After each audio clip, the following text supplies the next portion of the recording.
to another episode of the Needle Addict podcast. I am your host, and today is Wednesday, the 28th of August. It has been a long time since I've posted an actual podcast. In actual fact, I think I last posted in like November or December. I have posted two other sort of tutorial videos, one on how to edge like Ada fabric for for cross stitch, and with a machine, and one on how to spin with Spertzler.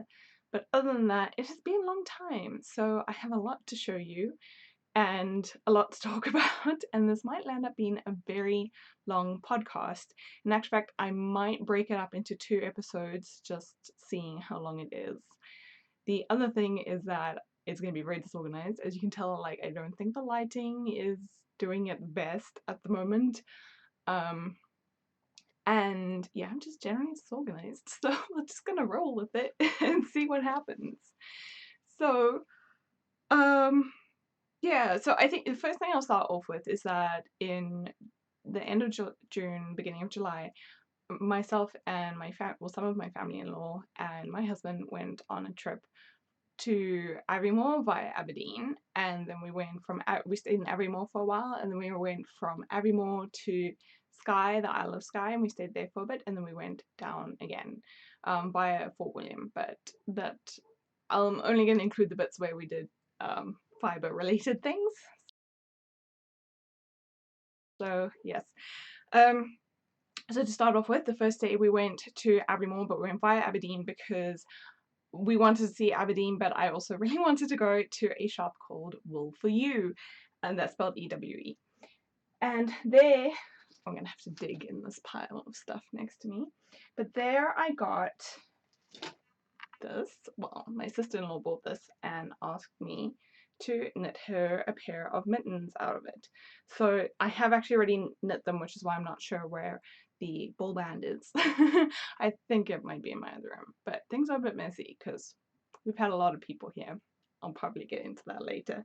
But anyway, so she bought this, and this is by Erica Knight. It's the British Blue, I think. Oh, it's 100% British wool. And this is a very beautiful color. This is pretty, well, as it's showing up on my screen, that's pretty true to the color. And I will show you the mittens in the finished objects. Put that back there. Then my husband got this Wild Wool by Erica Knight. And that is a sustainable blend of soft wool and natural nettle. It's 85% wool, 15% viscose, which is, in this case, it's not bamboo, it's nettle. Anyway, so this is going to be something lovely for my husband. I think it's showing a little bit more blue, it's a little bit more green in real life, but it's a fairly good representation, and you can see it's got a lovely halo on it as well. I think this is going to make something amazing, and I'm not sure if I'm going to make a scarf or a beanie. I think maybe a beanie, but there's a few other beanies coming along. The next thing I got, I'm not sure where. I do definitely have leftovers of the original, but I'm not sure where I've put it. But I knit some socks out of it, so I'll show you that later. But it was from She Stocks the Fabulous Mr. G, and I got the Zazzy colorway, and it knit up into some lovely socks. But I will show you that in the finished objects, because that's another finished object. So that was all for Aberdeen. Well, there was quite a lot, but anyway. And then we went to Aviemore for a few days, and we did lots of cool things. Oh, I'll show you something. So one of the things we did is we went to a place where they have reindeer, and it's in the Cairngorms, which is apparently like the one suitable place in Scotland for reindeer. There used to be reindeer a long time ago, and then with the climate slightly warming, they were kind of all pushed up onto higher mountains, and then it was easier for people to hunt them, so they got hunted to extinction. But a new herd has been like brought in sometime in the 1900s. They brought in a new herd, and so they got them there. So that's the only herd in Scotland, and they were busy molting, and so the people who were there when we went to go see them, they're all like semi-wild. Like, they're not wild because they're domesticated animals, sort of. They're like kept as a herd, but they are not like in a petting zoo. They're like in this big open enclosure.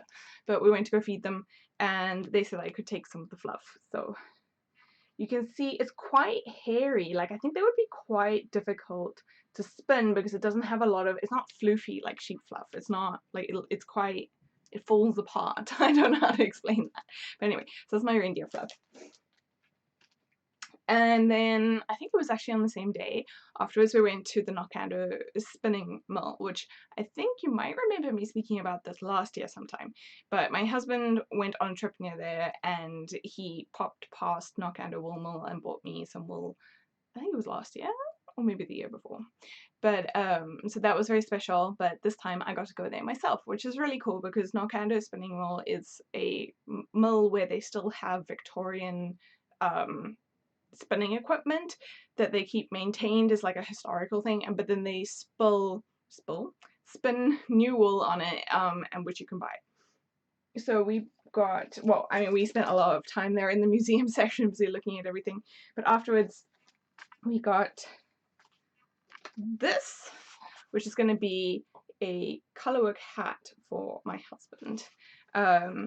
So the brownie grey color is called dark grey and it's double knit and it's 100% British mix, and these are 50 grams, and this is 50 grams of Delachi Chevois Ecru.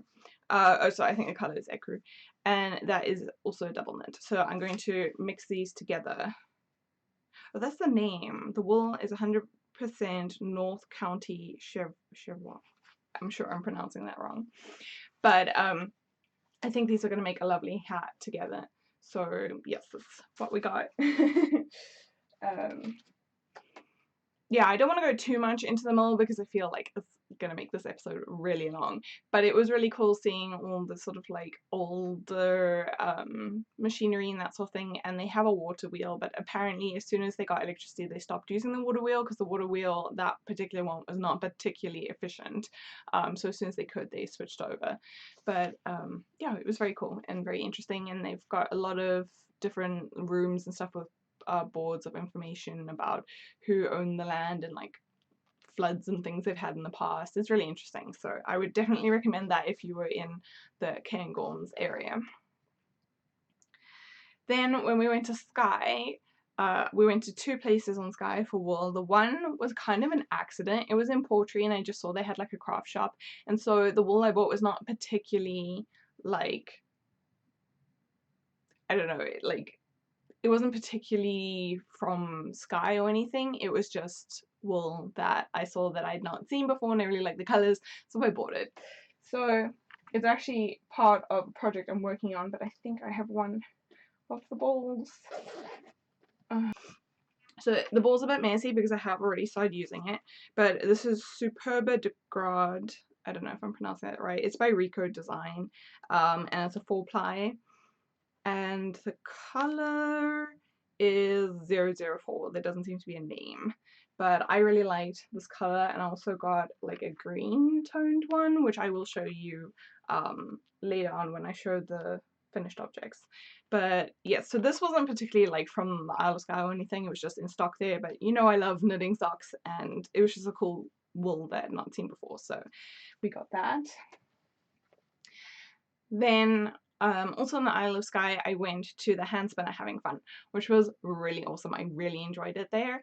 The lady who was working there was really friendly and really chatty, and she told us a lot about herself and about the store and everything. And she had a really cool dog there, which is a service dog. Like they take it to schools and stuff to help with children with special needs who have problems. Like apparently one girl was an elective mute and so she wouldn't talk, and they discovered that if they left her alone with the dog, she would talk to the dog. She wouldn't talk when there were adults around, but when she was just left with the dog, she would read it stories and things, which is so special. So that was really interesting. But she also showed me how to use a Spertzler, which was amazing, and I've made a separate video about that. I can link to it down below. And yeah, because I'd never heard about a Spertzler or stick spinning before, and yeah, it was just really a good experience to go visit there. And so while I was there, my mother-in-law bought this wool for a scarf for my husband because she had bought some little train buttons that she wanted me to make like a scarf with the buttons on the bottom. So I thought that this like with this sort of barber purling, I thought that it like if I knit it up right, it might kind of look like train tracks. And so she got this to like complete the gift.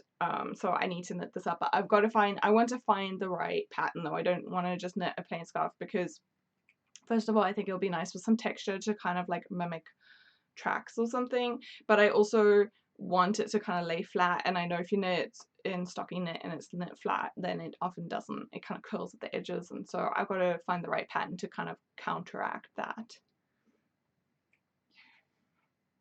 You can see the pile piling up here. I'm trying to work through things systematically. Okay, where are we? Okay, so my mother-in-law, as a gift for me, bought me this fiber play kit, which I'm really excited, and I am going to work with it soon, but I've just been trying to get like my spinning to a better quality so I can fully enjoy the fiber, but I do feel like my spinning is getting much better, and I'll talk about that later. But in this kit there is sea cell fiber, rose fiber, linen, soya fiber, hemp, and white merino wool. So you can see that's like everything you get in it. And then you can just see their address on, like, they've got a website there as well. Handspinner Having Fun. And then I'll show you the fibers inside. So they're all tied with a different color, so you can see what the different ones are, because the label in the front tells you which color is which fiber. So I think that's really cute, and I also love that it comes in an egg box. Okay. Oh, and then I bought this for myself, which is Handspinner Having Fun, hand-dyed lace weight, Falklands wool and silk. So this is yeah, there's no colorway, but I just think it's absolutely gorgeous. It's so beautiful. This is looking more yellow, but it's really quite green. It's like a lime greeny color. I don't know, I don't feel like it's showing up properly, but this is like very bright neon-y colors, and I absolutely love it. I think I'm going to make a shawl out of it, but again, I need to find the right pattern, and I like quite big shawls, so I might need to find another yarn to work with it in conjunction just to get what I want. Although I don't usually use lace weight, I usually use like 4-ply, so this might actually be enough since it's 100 grams. It's 800 meters, which is pretty substantial. So that was it for, like, with all my family and everything coming over, and I have no timestamp, so I have no way of knowing how long I've been recording. But that was with my family-in-law coming over. So it was my mother-in-law and my sister-in-law came over, and we went for this long holiday, and my sister-in-law had been staying in our house as well because she is immigrating to the UK.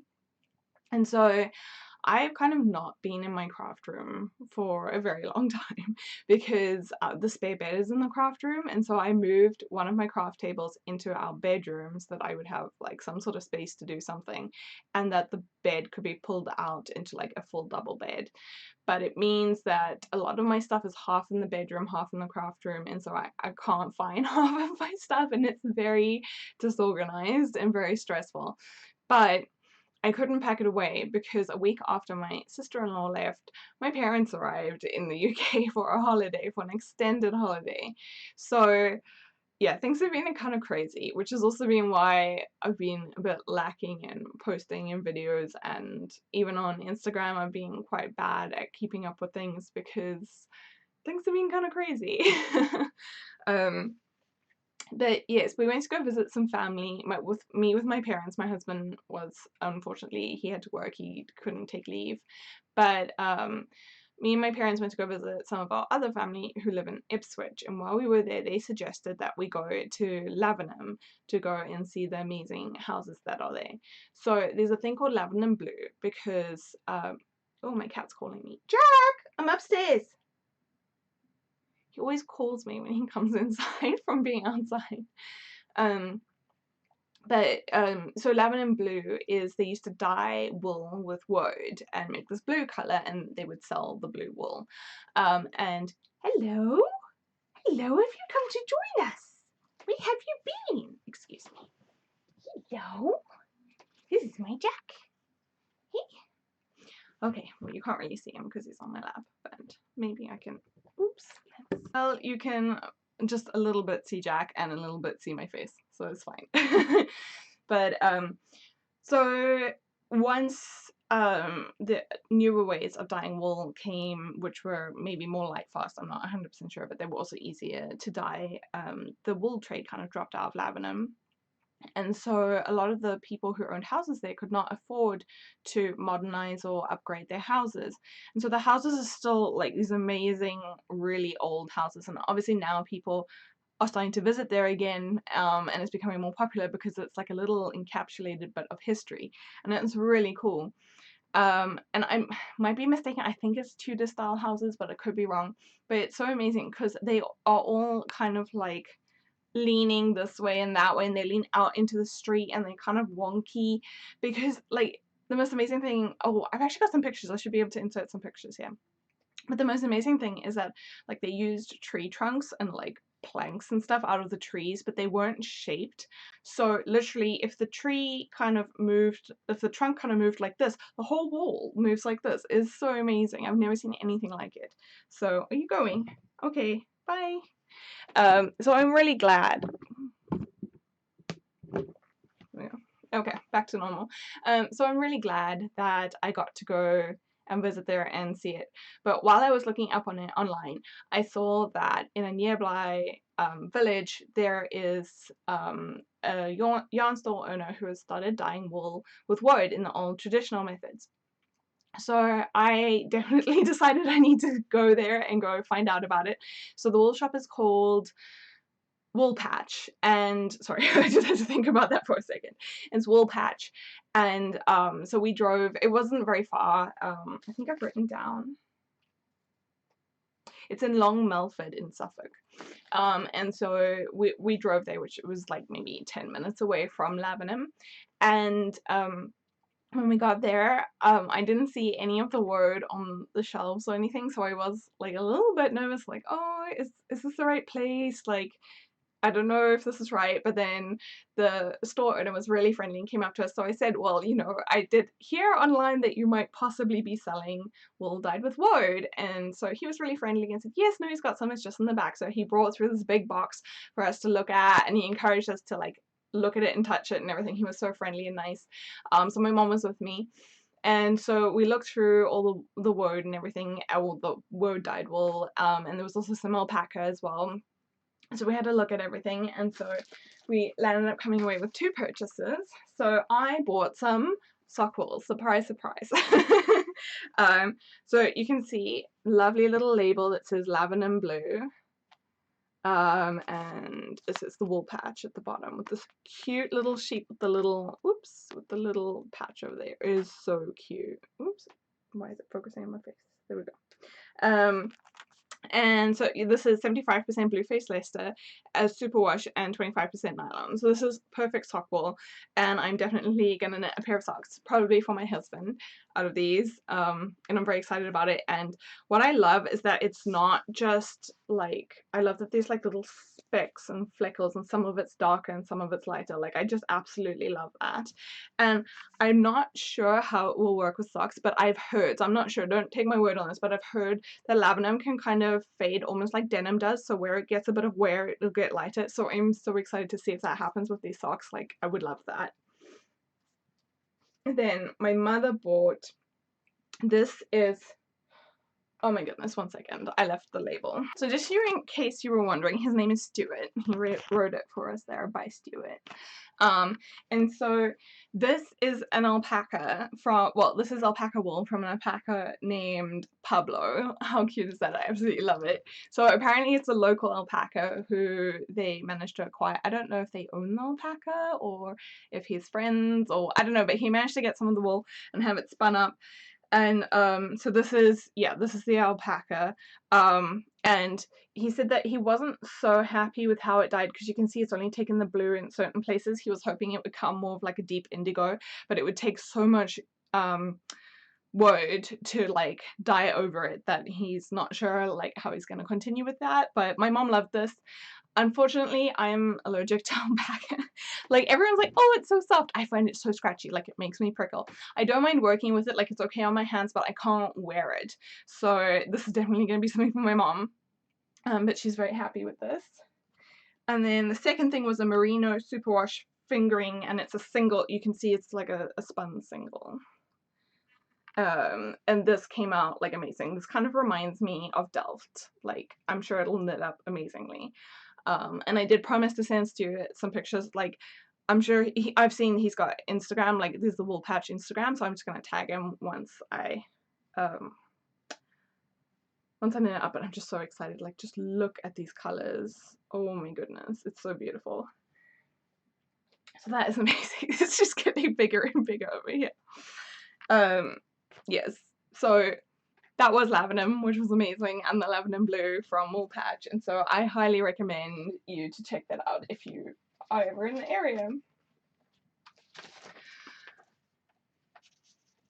Okay, I think that's it for like my traveling yarn. The next thing is that on the 7th, which is not this weekend, the following weekend, it's going to be the Perth Yarn Festival, so I'm definitely going to go to that with my mom because my mom's never been to a yarn festival, so that'll be very exciting, and so I'm sure I'm going to have some purchases there. We all are also going to Spain afterwards, but I'm not sure. It's like, if any of you bought wool in Spain, let me know, because I just think of Spain as like a hot country, so I'm not sure if they will be selling wool, but I've found some wool shops, so I am interested in going and checking it out, but I'm not sure how much wool I will be buying. Also, I have a very tiny amount of luggage space, so that's another problem. Okay, so the next thing I got, we went to Ballater, and this isn't really a wool purchase, but I feel like it is included in this, is that we went to Ballater to visit family, and it was their Victoria week, so they had like the Ballater Highland Games, which we were really fortunate enough to be there, and those were the first Highland Games I ever went to, and it is amazing. If you have never seen Highland Games, you need to go watch, and I'm sure it is cool as a video, but you really need to see it in person. Like, it is just truly amazing. Like, all the games of like throwing stones and giant logs, trees, and there was Highland dancing, and there's like really impressive like weight, they toss weights over a bar. And then the Ballater games have this specific game called Tip the Bucket, which is like so funny. It's just like a silly game at the end where they have like this big board with a bucket, and someone's in a wheelbarrow being pushed, and they've got like this long like pole, like a javelin type thing, and they've got to get it through this hole, and inevitably it tips the water all over them and the person pushing them. Like, it's really funny. But yeah, so I would highly recommend Highland Games if you ever get a chance to see them. But as part of that, they also had like a car boot sale later on in the week. That's something like a markety, like informal market sort of thing. And so I bought, someone was kind of basically destashing like old crafting books that she had from her mom that she wasn't using, and she said she was really glad that they were going to go to like a good home. So I'm very happy to give them a good home. I'm really excited about this. This is, let me read it, Traditional Samplers by Sarah Dawn. So she is basically, try not to get the light glaring on it, but it basically is a whole lot of like traditional style samplers that she's done in her own, but like she also kind of shows you how to make them and explains like the theory behind them and that sort of thing, which is amazing, because I really feel like I spoke about this before, but then I was checking my videos and I don't have another podcast between this. But basically I went to, I think I blogged about it, I think that's why, but I basically, in the beginning of the year, I went to this embroidery, it's called like Embroidered Stories or something, and it was like an exhibition at my local museum in Edinburgh of Scottish samplers, and like they were telling you about the history and the different people who made them and stuff. It was just so amazing, and so to get this book where I could maybe make my own was like, it's just very special to me. I'm seriously running out of space. I also got the Ultimate Cross Stitch Companion. So this is really cool. It's got kind of different themes, like the different chapters are, let me find, there must be an index. Yes, so there's the history of cross stitch, information on the threads and fabrics, tools and equipment, basic stitches, and then it goes on to chapter 1 is Celtic or Celtic, I don't know how you want to pronounce it, I pronounce it Celtic. Celtic and medieval. Then there is traditional. Chapter 3 is folk art, and chapter 4 is contemporary. So I really enjoyed just looking through this, and I know you can get like loads of patterns on the internet, but I really find that actually going through physical books, like I just sit down with a cup of tea and I go through a physical book, I find it so much more inspiring than looking on the internet. The internet's almost overwhelming because there's just so much. Whereas I'll look at something and I might not even want to make exactly what I see, but it'll spark this idea of like, oh, that's a really good idea. I could change it like this and this and do something else. And so I just really love having these sort of books to go through. And the last thing I got was, it's actually a set of 2 crochet books. It's Fillet Crochet #1, which is by the Priscilla Publishing Company. And then there is Irish Crochet Book #2. And so, yeah, I just, I got these because I love old books and going through like all the different designs and things. Like, they're just so pretty. So I'm very excited about those. And I'm glad to give them a good home. They will definitely get used. To be honest, I'm feeling very overwhelmed about like what my next craft project is going to be because I just have so much. And that is it for what I got there. Then I'll start with what my mum brought over. So 2 years ago, I left South Africa and moved to the UK, which a lot of you might know, but some of you might not. And so my mother came to visit. This is the first time she's come to visit me since I've moved, and so she brought a whole lot of my craft stuff that I've left behind, or that my sister had left behind when my sister moved, because my sister moved at the beginning of this year, and that my sister didn't want anymore. So one of the things, which is from my sister, which actually still has half a project on it, is this loom. I can't remember what it's called. There's a special name for it. But this is almost like those little, is it called French knitting? Those little, like spool knitting, where you have like a little spool with little holes, nails in the top, and you hook them over. But this is like a really big one. So you could make like a scarf or a cushion cover or something like that with this. So I'm glad to have this, and I'll see what to do with what's on it.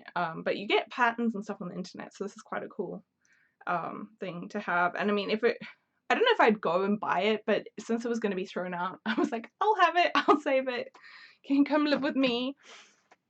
And then the other thing, which was mine, but I just left it behind because I didn't have enough space, I'm really glad my mom brought it, is my little loom.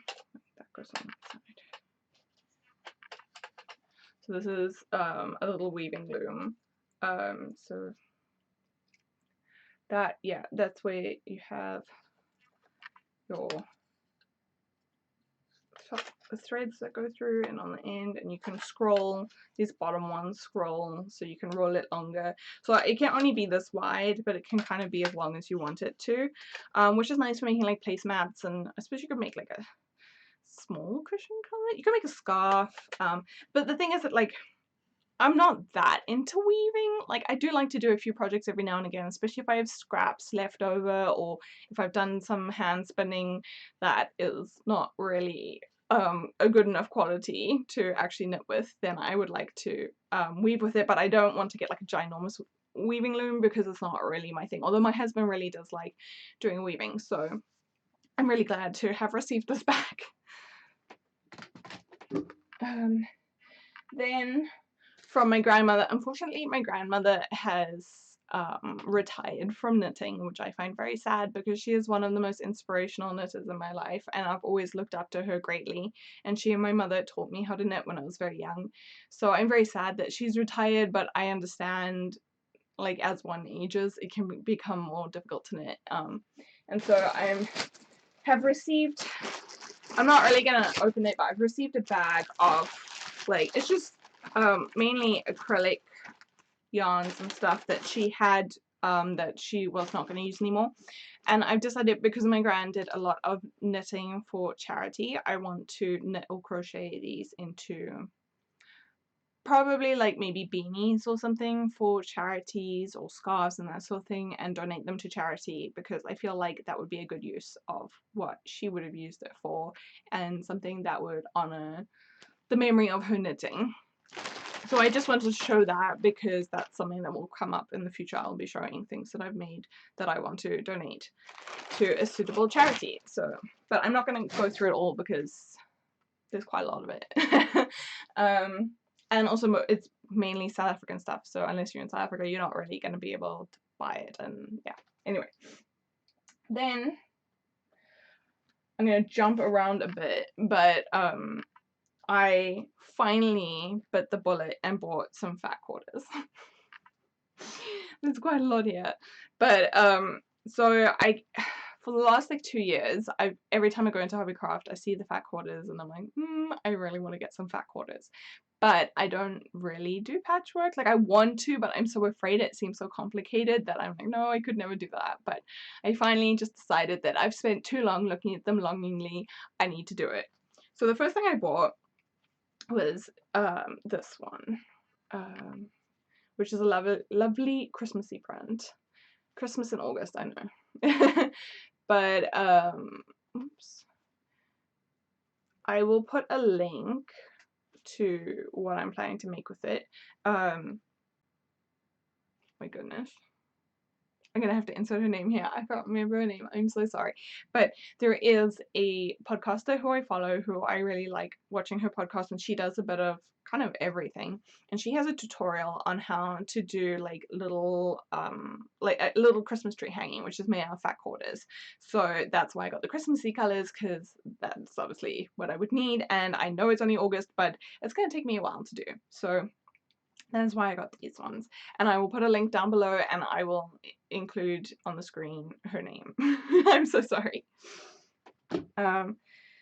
Then for a cushion for my craft room, because my craft room, I know it kind of looks very blue, it is sort of very blue, but it's supposed to be pink, blue, and purple. And so I bought these colors to make a patchwork cushion cover. Oh wait, I skipped one, sorry. So I want to make a patchwork cushion cover for this room that I'm in now. So I think that will be lovely. Then because it was on a special where you got a special price if you bought 3 instead of 2, I just had to buy another one. Like, I didn't have a choice, okay? So this is for my lounge downstairs. I felt like these colors would go quite well. Because my lounge is kind of like purple, but it's also got these humongous like black couches. So I feel like this will kind of, like, the taupe and the pink will kind of talk to the purple, but then it's also kind of muted, so it will go with the couches at the same time. I don't know. We'll find out. I'll send you a picture when it's done, and we'll see if it does work the way I think it's gonna work. And so that was all from Hurrycraft, and then I was in, I think it was Lidl. Does it say? Was it Aldi? I don't even know. I'm afraid I don't know. I think it was Lidl. And then I saw they had these little Harry Potter ones on sale, and so, oh, you know, when it rains it pours. Like, I don't buy any fat quarters for years, and then suddenly I just buy like 4 packs of fat quarters. So anyway, and that will probably go in my craft room, because I don't think my husband will accept it in the lounge. But I love this one because it's got like all the magical animals on it. It's so cute. Okay, so that one's like a brief foray into sewing, which I haven't done, but I'm sure I can just find a pattern. I'm like online tutorial, and also I know that some of the ladies at my knitting group do patchwork, so I'm sure I can ask them as well if I run into any trouble. I just realized I should check the time. Okay, we're fine. I actually have my knitting group this afternoon, so I don't want to run out of time. Then we have a whole lot of cross stitch things, because my mom has a huge collection, or had a huge collection of threads, and she decided to give them to me because she doesn't think she's going to be doing any cross stitch. She very unfortunately has issues with carpal tunnel. She did have an operation which corrected it, but she finds if she does like repetitive things that get, like, she can feel the numbness coming back. So she has very generously given me her very huge collection of threads. And so I've already started winding some of them into my box, but I think that I'm going to have to get another box because yeah, there's too much here to all fit in here. So I feel very blessed to have received that from my mom. Yeah, I'm just very proud, and I will definitely be making her a beautiful embroidery present to say thank you. This this is so sweet. I'm so glad she still had it and that I'm gonna work on it. This is an embroidery kit that I received when I was about 10. You can see I've worked on one of them. And so I'm very excited to continue working on this. Just because it's so special that it was like literally, I haven't even finished it, but it's literally like the first embroidery project I ever got. It came in this like little pink suitcasey thing. It was really cute. And so I'm just so glad it's still in existence and I can finish it and I can always look back on it and remember that that is part of the very first embroidery project I ever had. It's amazing. I love that moms keep these things. I'm so happy. Then I have a few things which my mom bought and then never did because of the carpal tunnel problem. So this one, some of them are really funny to me because like this one, whoops. This one my mom bought in Scotland. I'm not sure if it was in 1967 or if it was like in 2005. I'm not sure which holiday it was that she bought this, but she literally bought this in the UK, took it back to South Africa, and now she's brought it back to the UK for me, which I find very amusing. But I'm very happy to have this and finish this, and I will probably, once I'm finished these ones, give them to my mom, since she obviously wanted them when she bought them. There's another one here, which is 12 designs, flowers, series of 12 designs. I don't know how many are in here, I think it might just be the one. But that is also something which my mom bought in the UK and has not done, so I will be doing those for her and gifting those to her once they are done. And then, yes, just a fair amount of embroidery, Ada fabric. I mean, that is a lot. The fabric I think actually comes from my grandmother. And she does not, unfortunately her eyesight does not allow her to do embroidery anymore. But yeah, so I have a nice collection of Ada fabrics now, which makes me very happy. But like I said, I'm now very overwhelmed. I have so many projects to be working on. I just literally can't decide. Oh, my mom also brought this, which I have not completed, and I'm gonna see if I can find the pattern I made. This is a Super Mario design which I started. I found like a big pixelated artwork that I was gonna make into a it wasn't pixelated, it was a normal artwork which I then made pixelated and was then gonna embroider as a gift for my husband. But yeah, I don't know where that is, so I'm gonna have to see if I can still find it. Otherwise I might just have to finish it off another way and just make it a small little thing.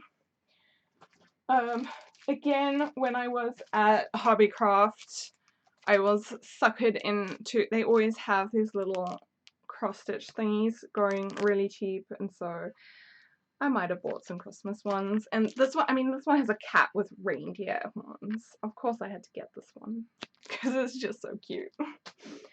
Oh, there's a lot of dust floating around here. My nose is itching. Oh my goodness. Okay, so the last thing I received. There's more, I know.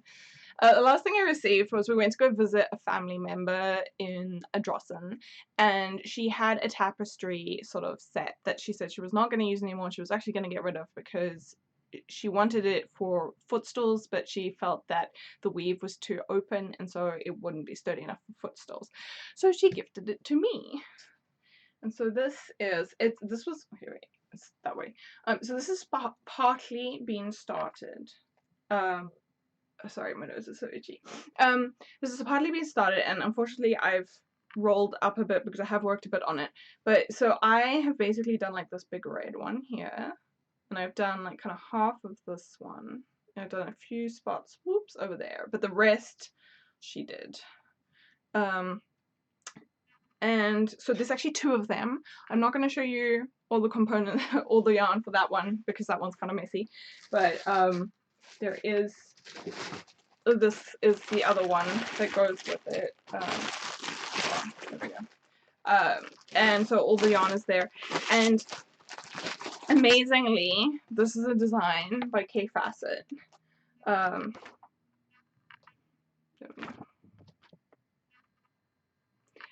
Which I find amazing, just because when I was in South Africa growing up, my mom always had K Facet. Well, not always, but for a long time she had the K Facet books, and I used to have really good memories of like paging through them and looking at all the designs and the patchworks and things, and they were just so colourful and pretty.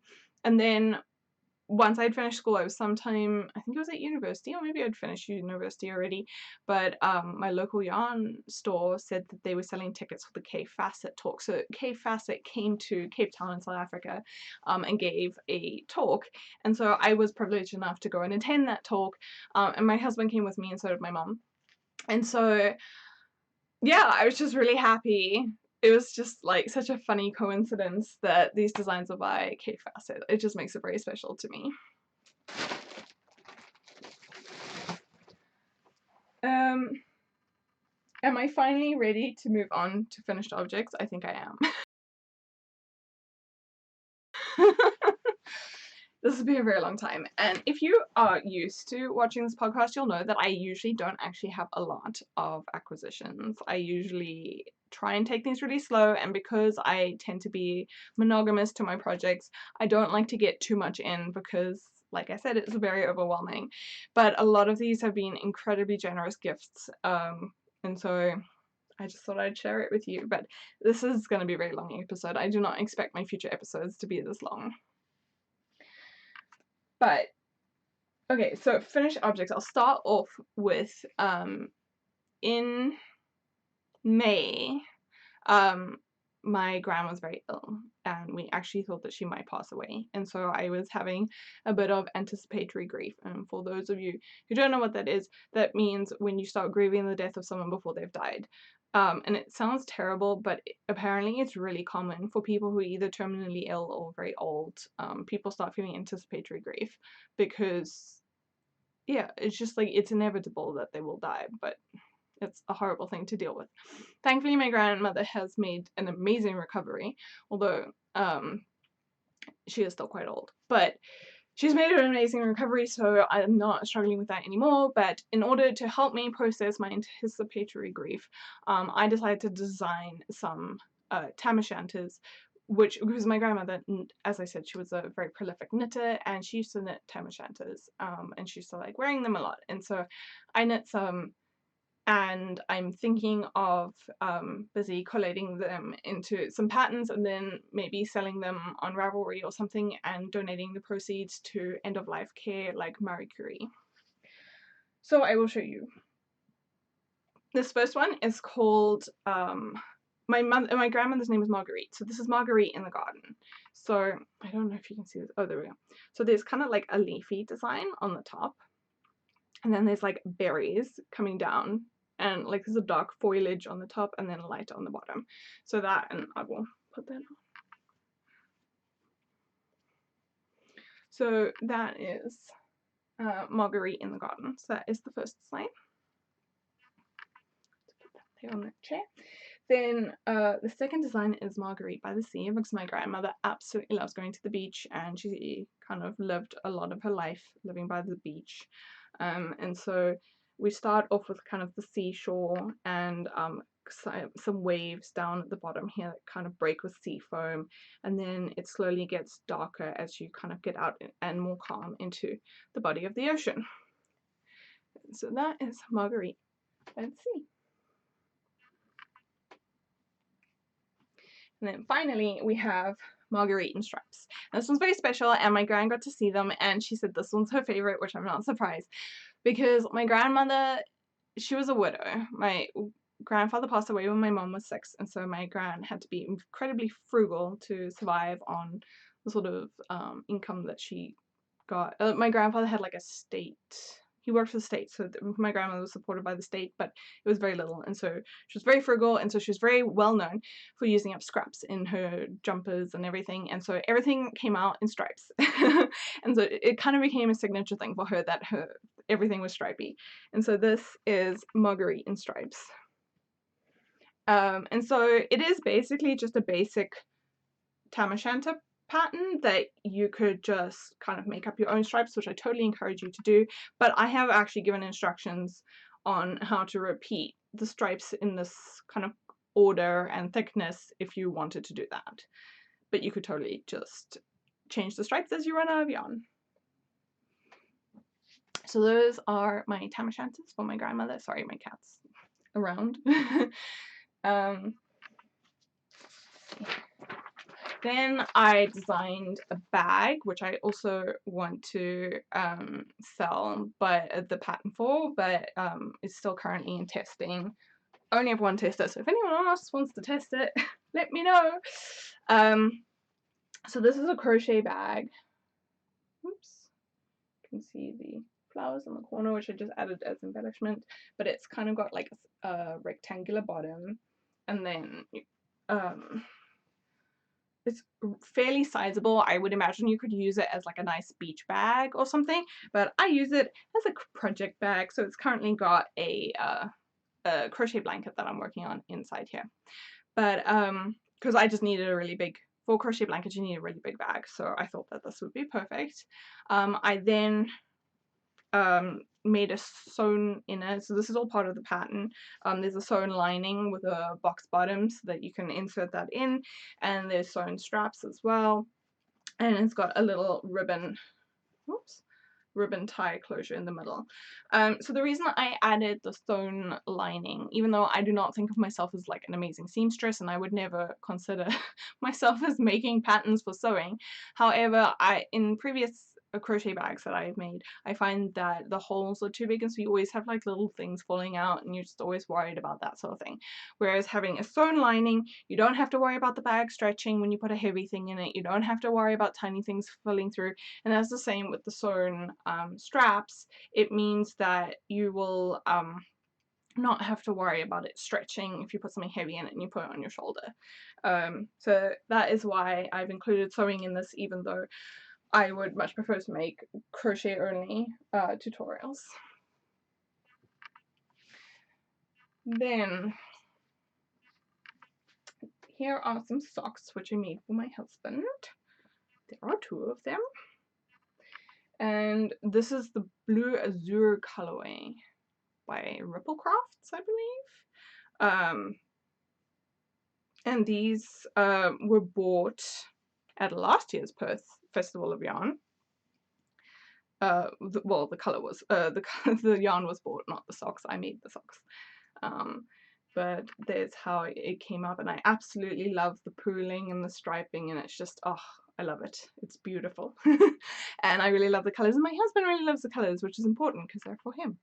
So these were knit with the Winnick Mum basic sock pattern, and they are knit on 2.5mm needles with 64 stitches, because that is the size I make.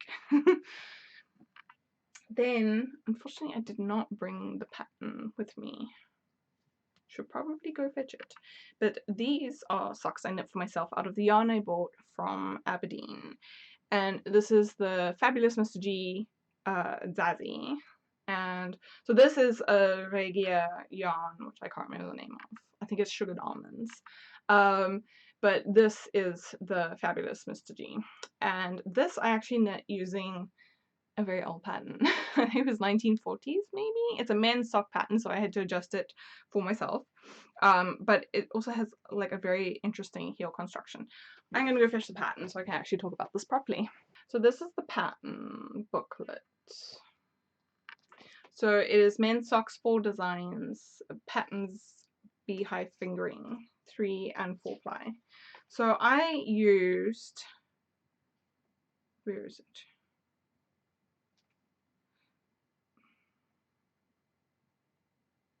Oh, there we go. Dutch heel and round toe. So I did not, it's this one, I did not actually continue the rib all the way down because we were busy driving around the Scottish Highlands, which are predominantly single track with passing points, and so it is very stressful, and I felt a bit ill trying to count, and I mean, I wasn't driving, my husband was driving, but it was still very stressful, and so yeah, I just decided that plain vanilla knit was what I needed. But it was a very interesting Dutch heel. You already set up with the number of stitches you're going to have, and then you just kind of decrease on the other side. So it's very interesting, very different to what I've ever done. But it was a good experience, and I do plan to knit all of these different ones and try them all out. I could not find a date on here, but I did do some internet searching, and I did find what I think is the date for the pattern. But yeah, that was that. Then I have the mittens for my sister-in-law. So here they are. I think they're super cute. Oops, let me put the one on.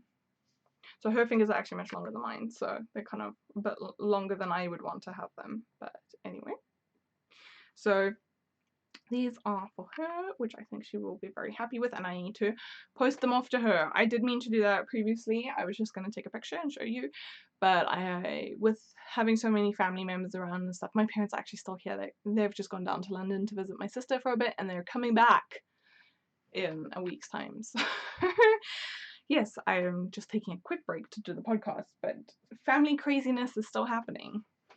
So I need to send those mittens off to my sister-in-law.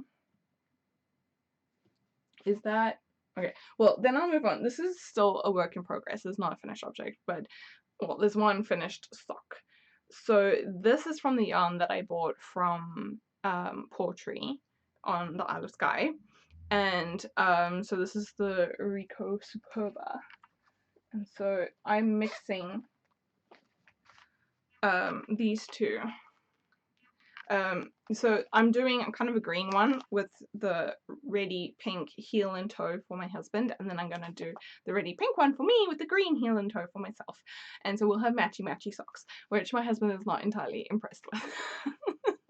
It's not that he minds the matching, but I think he doesn't really like the pink. But anyway, so he said it was fine if I just did it in the heel and the toe, because you don't really see that out of the shoe, as long as the cuff's not also contrasting, he doesn't mind. But I think it will be super cute. So that is what I'm working on at the moment, and this one is just a little cuff starting now. Oops. Okay, so that is, oh, and the number of the colorway for this one is 005. So it's 004 and 005. Then I was busy spinning with the Spurzler, and I did quite a bit of spinning with the Spurzler, but I started spinning again with my spinning wheel because that is a lot faster. It just is.